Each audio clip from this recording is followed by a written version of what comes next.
Bienvenue dans le journal de l'intelligence économique, l'émission consacrée aux coulisses de la mondialisation. Dans la compétition des idées, l'Europe est à la peine. Elle perd des parts de marché tandis que les États-Unis, eux, en gagnent.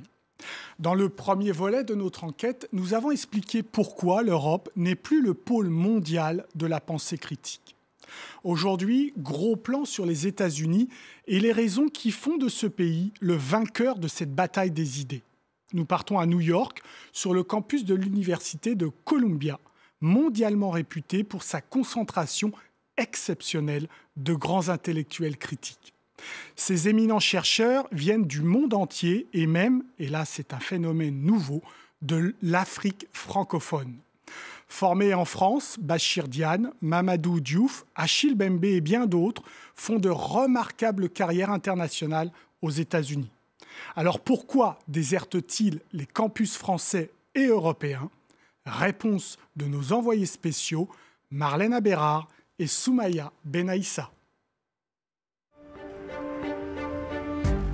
À New York, malgré le froid, les idées ne gèlent pas.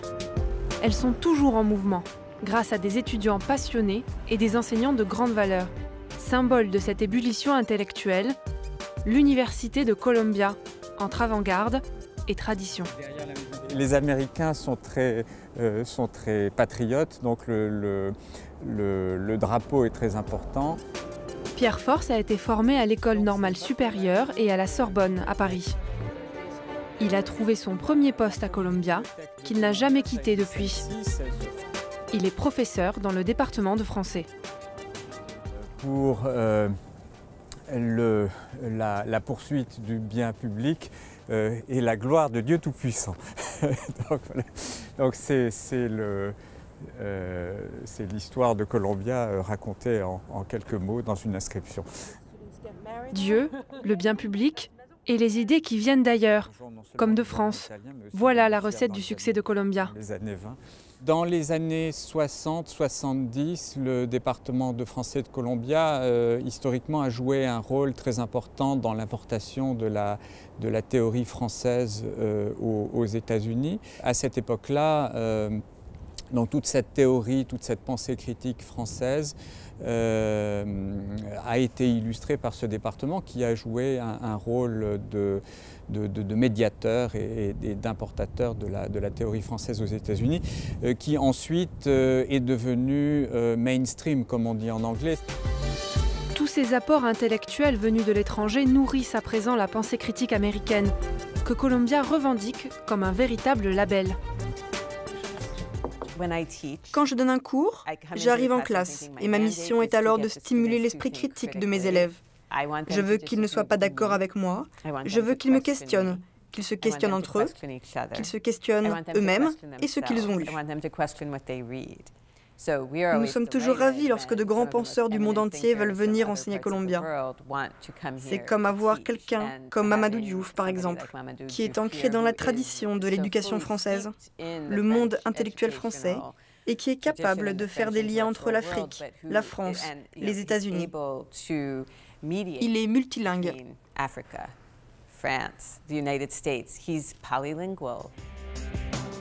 Mamadou Diouf n'est pas le seul trophée de Columbia. Depuis quelques années, l'université chasse les plus grands penseurs africains francophones. Nous rencontrons le professeur Diouf de passage à Paris cet hiver. Pour lui, la domination des universités américaines est le fruit d'un projet politique qui remonte aux années 60. Ce qui arrive en fait dans les années Kennedy, qui est la nouvelle frontière, et ce désir de nouvelle frontière, c'est que l'Amérique s'installe au cœur du monde, et de ce monde qu'elle imagine comme le monde libre, et reste un pays qui est un pays de migrants, est capable d'attirer, est capable d'agréger, est capable de fédérer et est capable d'innover.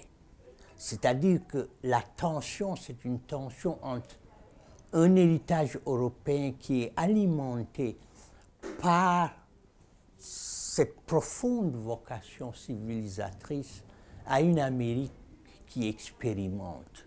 En fait, Bush, dans le refaçonnement de l'impérialisme américain parle de la vieille Europe. C'est cette idée qui est profondément américaine, que l'Amérique est capable de recycler et de relancer le projet européen quand l'Europe entre dans la décadence.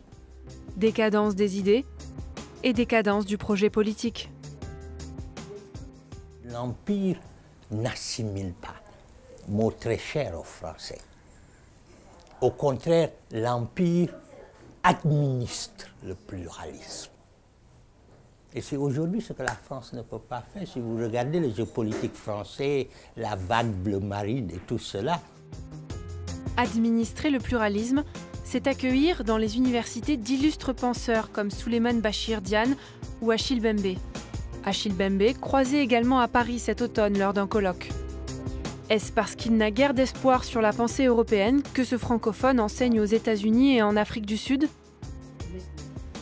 Je crois qu'elle peine à se hisser à la hauteur des nouveaux continents de la réflexion mondiale. L'émergence du Sud, des Suds en général, le déclassement, je dirais, de l'Europe qui n'est plus du tout le centre de gravité du monde, et l'émergence, notamment au Brésil, en Chine, en Afrique du Sud et ailleurs, de nouveaux pôles de réflexion qui s'intéressent au devenir du monde en général et pas au devenir d'une seule de ces provinces. Achille Mbembe, Bachir Diane, Mamadou Diouf, tous ces intellectuels ont été formés en France. Alors pourquoi désertent-ils les campus parisiens? Paris a été la capitale des lettres africaines à partir des années 30. C'est là que s'est lancé le mouvement de la négritude avec Senghor, Césaire, Damas. On s'aperçoit aujourd'hui que malheureusement tout ce courant historique, littéraire, intellectuel a disparu des universités françaises et qu'on n'enseigne pas la philosophie africaine aujourd'hui en France. Du coup, les États-Unis en profitent. Mais ce n'est pas gratuit. Effectivement, il y a des travaux qui ont été menés notamment par un sociologue français qui s'appelle Jean-Philippe Dedieu, qui ont montré que dans les années 20, il y avait un intérêt politique des États-Unis pour l'Afrique et que cet intérêt politique, commercial et aussi cette volonté d'étendre une espèce de soft power sur l'Afrique a déclenché un certain nombre de crédits pour des études sur l'Afrique, sur les sociétés africaines. Les Américains s'intéressent donc à l'Afrique, oui, mais à condition que cela rapporte. Retour sur le campus de Columbia. Installé aux États-Unis il y a 15 ans, le professeur Diouf dirige aujourd'hui l'Institut d'études africaines de l'université. La carrière que j'ai ici, je ne peux pas l'avoir en France. Parce que les structures et le système français est très différent. C'est-à-dire, ici, le système est plus ouvert. Cet après-midi, il anime un séminaire avec des étudiants en thèse. Et le cours que je vais donner, c'est un cours qui est le panafricanisme. Ce que j'essaie de faire, c'est comment depuis à peu près le début du XXe siècle, des intellectuels, en particulier des intellectuels noirs, africains et de la diaspora, ont tenté de créer des mouvements portant sur l'unité. Transparence, ouverture, pluralisme, voici les valeurs fièrement prônées dans les allées de Columbia.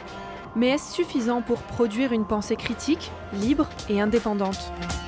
Gayatri Spivak en doute. C'est pourtant l'une des stars de Columbia. Ce professeur est mondialement connu pour son approche du marxisme, du féminisme et de la pensée post-coloniale. Je ne veux pas être infidèle à mon institution, non. J'aime enseigner ici. Mais je ne crois pas que Columbia soit un bastion de la pensée critique. Il y a des groupes de gens dans le monde entier, et certains du monde académique qui peut-être développent la pensée critique. Mais penser de manière critique, les gens n'ont pas les moyens de s'offrir une pensée critique, si vous voyez ce que je veux dire. La culture académique devient de plus en plus corporatiste, si bien que le but désormais, c'est de pouvoir lever des fonds. La levée de fonds fait partie intégrante de la culture académique aujourd'hui. Cette tendance du « comment pouvons-nous traduire notre pensée critique en formulaire de demande de bourse » est une façon de saper la pensée critique. Rien de mieux que le terrain des luttes politiques et sociales pour faire émerger une nouvelle pensée critique. Spivak compte sur les activistes pour aider les intellectuels à réfléchir. Sur des militants comme Amin Hussein, l'une des figures d'Occupy Wall Street. Ancien avocat devenu activiste, il trouve les universitaires trop détachés du terrain. Ce qui doit en partie se passer et ce dont quoi je suis engagé, c'est de créer un lien entre ces deux mondes. Parce que nous, on est sur le terrain tous les jours, dans les manifestations, on fait fermer des lieux, on prend le risque d'être arrêté, d'aller en prison par exemple, et on pense de manière critique, on produit du savoir, on est dans des rassemblements avec des actions directes, et Judith Butler vient s'asseoir à nos réunions. Occupy Wall Street, le printemps arabe, les indignés, tous ces mouvements reconnectent les luttes sociales à la réflexion intellectuelle. Les universités américaines l'ont parfaitement compris et s'appuient sur elles.